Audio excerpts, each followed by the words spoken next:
Le 14 novembre dernier, nous vous présentions un reportage sur l'impact environnemental des gaz de schiste.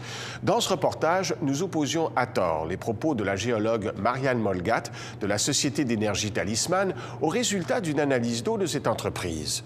Or, cette analyse a été réalisée avant que Talisman n'effectue des forages spécifiquement sur le gaz de schiste. De plus, elle portait sur la formation de Trenton et non sur le shale d'Utica et ne permettait donc pas de mettre en doute les propos de la porte-parole de l'entreprise. Par ailleurs, depuis la diffusion de ce reportage, des faits nouveaux sont apparus concernant les eaux usées issues de l'exploration des gaz de schiste au Québec. Voici ce que mes collègues ont préparé à ce sujet. L'eau potable, notre seule richesse! L'eau potable, notre seule richesse! 6 décembre 2010. Le gaz de schiste fait du bruit.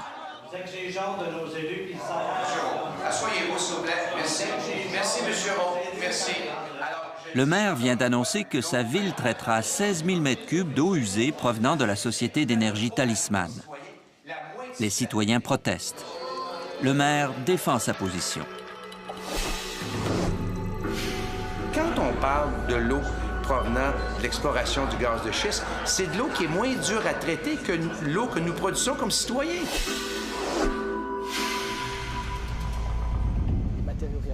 Pourtant, Yves Comeau, spécialiste réputé du traitement des eaux usées, est loin d'avoir les certitudes du maire Lévesque.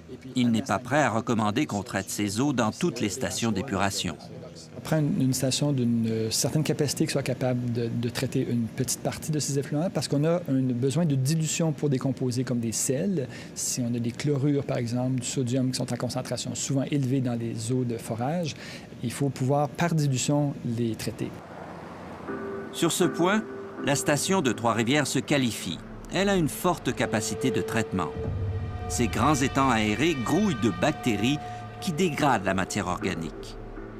Mais pas les chlorures. Ça va plutôt les distribuer également, si on veut, dans l'ensemble du système.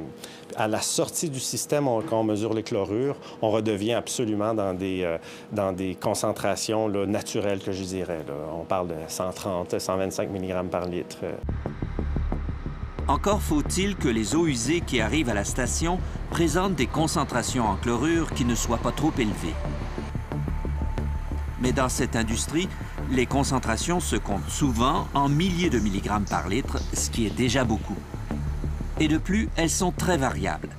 Cela dépend notamment de la phase considérée: forage, fracturation ou production. Mais dans la pratique, ces distinctions importent peu. Ce qui compte, c'est la composition des eaux qui arrivent aux stations d'épuration.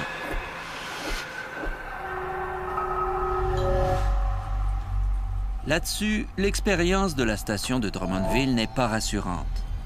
Par 2 fois, en 2008 et en 2009, ses responsables ont refusé de traiter les eaux de l'industrie du gaz de schiste parce qu'elles dépassaient les critères que l'usine s'était fixés pour les chlorures. Dans un cas, selon un document que nous avons consulté, elles atteignaient 130 000 mg par litre, soit 4 fois plus que l'eau de mer. Le ministère du Développement durable, de l'Environnement et des Parcs n'a pas été informé de ces faits. Il ne sait pas où ces rejets ont été traités. De plus, les chlorures ne sont pas les seuls contaminants préoccupants. Le problème se trouve principalement au niveau des autres composés qui sont lentement ou non biodégradables, des composés organiques, et certains métaux. Il y a le barium qui peut se trouver en concentration parfois élevée. Il y a certains radionucléides qui peuvent provenir non pas des liquides de fracturation, mais du milieu naturel, donc du shale lui-même. Donc, comme le shale produit du méthane, il peut y avoir d'autres composés pétroliers et aussi des radionucléides qui peuvent être radioactifs. C'est donc une soupe chimique nouvelle et plutôt complexe que la station de Trois-Rivières a acceptée. On ne sait pas très bien comment la soupe va se comporter, il va donc falloir expérimenter. La station est bien équipée, mais plusieurs de ces composés chimiques sont peu ou pas biodégradables. Ce sont par exemple des composés d'acrylamide et des phénols. Ils sont ajoutés à l'eau injectée lors de la fracturation en profondeur. Ou encore des hydrocarbures. Libérés lors de la fracturation, ils remontent avec le gaz. Il y a notamment du benzène, du toluène et du xylène. Ces composés sont toxiques même à très faible dose. Le benzène est un cancérigène reconnu. Pour respecter toutes les sphères du développement durable. Étudiant au 2e cycle à Polytechnique, auteur d'un rapport déposé au BAP avec ses collègues, Marc-André Legault s'inquiète de ces composés toxiques. Lorsqu'il y a fracturation, l'eau rentre en contact avec ces produits et vu qu'elle est sous grande pression, il y a une tendance à avoir une plus grande dissolution dans l'eau. Et ensuite, lorsque une partie de l'eau qui va remonter, elle va remonter avec ces composés volatiles organiques-là. À Trois-Rivières, on suivra notamment les composés organiques volatiles. Comme les chlorures, ils ne seront pas biodégradés, juste dilués. Je pense que si les résultats vont le démontrer avec le programme de suivi pour ces composés-là, je pense qu'on va les repérer seulement à l'état de trace. Le problème, c'est que même à l'état de trace, à quelques parties par milliard, ces contaminants sont toxiques. Et dans l'immédiat, on aura peu de résultats. Les essais de la station, commencés au début janvier, ont été suspendus à la fin du mois. C'est que Talisman n'a pas obtenu les certificats d'autorisation du ministère de l'Environnement pour traiter plus que les premiers 4000 mètres cubes. Aucune date de reprise des essais n'a été fixée pour le moment. De toute manière, le Québec aura-t-il la capacité globale de traiter ces eaux usées? Selon le ministère des Affaires municipales, seulement 11 stations d'épuration se qualifieraient, mais on limitera les volumes. Si bien qu'au total, on ne pourra traiter que 100 camions-citernes par jour, ce qui est nettement insuffisant pour les besoins de l'industrie.